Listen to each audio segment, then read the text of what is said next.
Whenever we're having some issues with our airplane exercises, with a lot of our hip hinging weight bearing, there's our single leg deadlift and our hip hinging, our airplanes, some of the rotational things going into it. If we have trouble feeling into the hip, feel like there's like, just can't really sit into it, feels like the tension keeps going IT, maybe up into the back, just can't get stable, we can throw in some extra prompts rather than doing like a hand assist for balance. We can actually do more of like an elbow base. So we just get a surface like so. And we want the base of support to switch more into the medial elbow.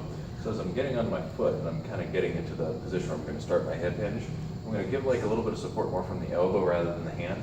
So when I push down from the elbow, I want to feel like more of a little more activation or radiation coming from the upper extremity, give me a little more stability through my midsection.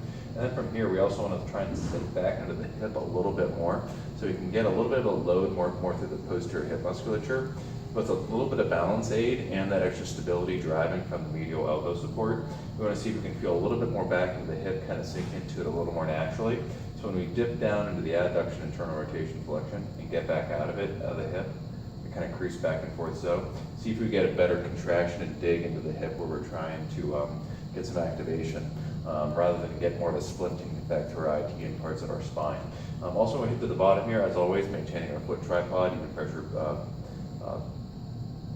on the base of the big toe, the little toe, and the heel. We can almost think of like this tiny pickup from the archer, trying to like almost prompting a little bit of that external rotation to kind of meet that outward drive of the hip hinge to activate some more of our kind of our external spiral posterior chain, rather than splinting more through like our internal spiral anterior hip flexor IT.